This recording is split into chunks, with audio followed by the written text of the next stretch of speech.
Assalamualaikum warahmatullahi wabarakatuh. Perkenalkan, nama saya Tina Fisalafia. Saya akan menjelaskan mengenai metabolisme terintegrasi.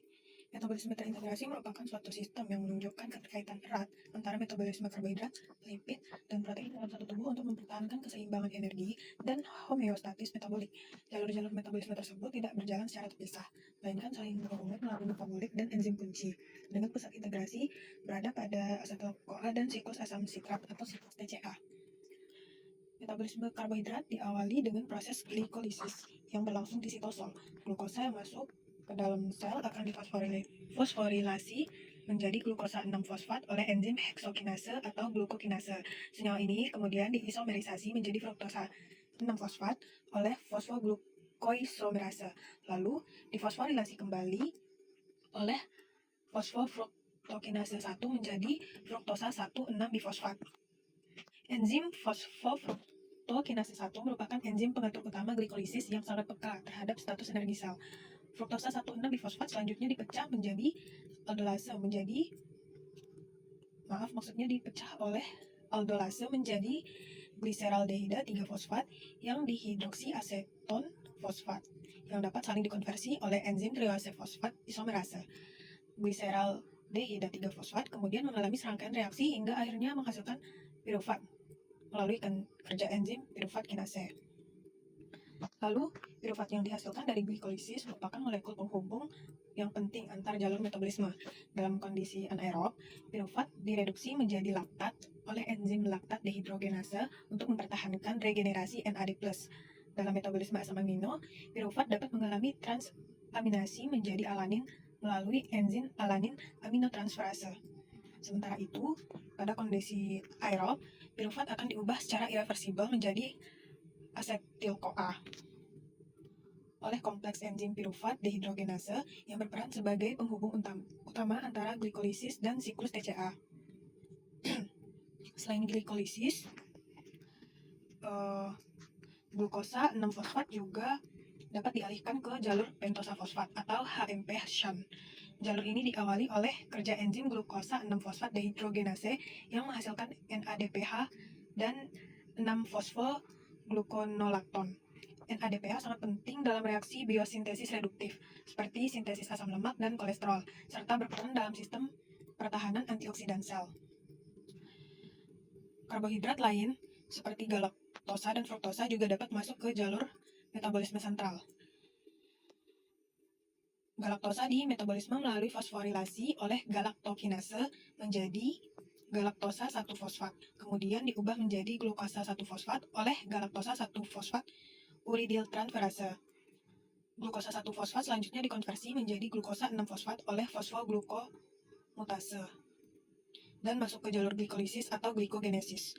Fruktosa, terutama di hati, difosforilasi oleh fruktokinase menjadi fruktosa 1-fosfat kemudian dipecah oleh aldolase B menjadi dihidroksiaseton fosfat dan gliseraldehid. Kedua senyawa ini dapat masuk ke glikolisis atau berperan dalam sintesis trigliserida.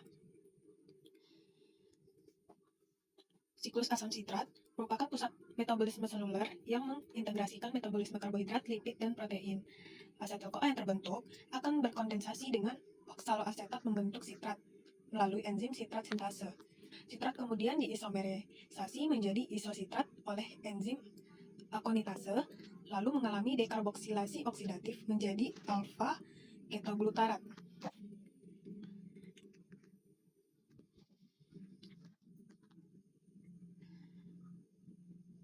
Selanjutnya, alfa-ketoglutarat diubah menjadi suksinil-CoA oleh kompleks alfa-ketoglutarat dehidrogenase. Tahapan berikutnya melibatkan konversi suksinil-CoA menjadi suksinat, fumarat, malat, dan kembali lagi menjadi oksaloasetat yang masing-masing dikatalis oleh suksinil-CoA sintetase. Suksinat dehidrogenase, fumarase, dan malat dehidrogenase. Siklus ini menghasilkan NADH dan FADH2 yang akan digunakan dalam rantai transfer elektron untuk menghasilkan ATP. Asetil-CoA juga berperan penting dalam metabolisme lipid. Dalam kondisi kelebihan energi, asetil-CoA digunakan untuk sintesis asam lemak melalui pembentukan malonyl-CoA oleh enzim asetil-CoA karboksilase, yang merupakan enzim pembatas laju sintesis asam lemak. Asam lemak yang terbentuk dapat disimpan dalam bentuk trigliserida. Selain itu, asetil-CoA juga menjadi prekursor sintesis kolesterol melalui jalur mevalonat dengan enzim HMG-CoA reduktase sebagai enzim kunci. Pada kondisi puasa atau kekurangan karbohidrat, asetil-CoA di hati akan diarahkan ke jalur ketogenesis membentuk badan keton seperti asetoasetat dan beta-hidroksibutirat melalui kerja enzim HMG-CoA sintase dan HMG-CoA liase.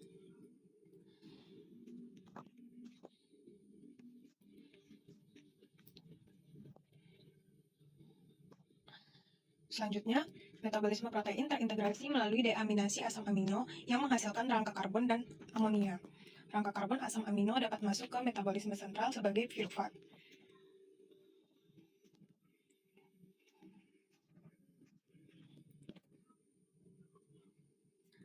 Asetil-CoA atau intermediate siklus TCA, asam lemak rantai ganjil, dan beberapa asam amino menghasilkan propionil-CoA yang kemudian rekonversi menjadi metilmalonyl-CoA oleh enzim propionil-CoA karboksilase, dan selanjutnya menjadi suksinil-CoA oleh enzim metilmalonyl-CoA mutase.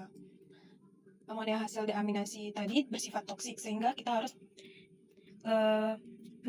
mengeliminasi melalui siklus urea. Pada siklus ini diawali oleh pembentukan karbamoil fosfat dari NH3 dan CO2 oleh enzim karbamoil fosfat sintase. Karbamoil fosfat bereaksi dengan ornitin membentuk sitrulin, yang kemudian diubah menjadi argininosuksinat, arginin, dan akhirnya menghasilkan urea melalui kerja enzim arginase. Fumarat yang dihasilkan masuk ke dalam siklus urea. Secara keseluruhan, metabolisme terintegrasi menunjukkan bahwa seluruh jalur metabolisme dalam tubuh saling terhubung dan dikendalikan oleh enzim-enzim spesifik. Asetil-CoA dan siklus TCA berperan sebagai pusat integrasi, sedangkan regulasi enzim dapat menentukan arah aliran metabolit sesuai dengan kebutuhan energi dan kondisi fisiologis tubuh.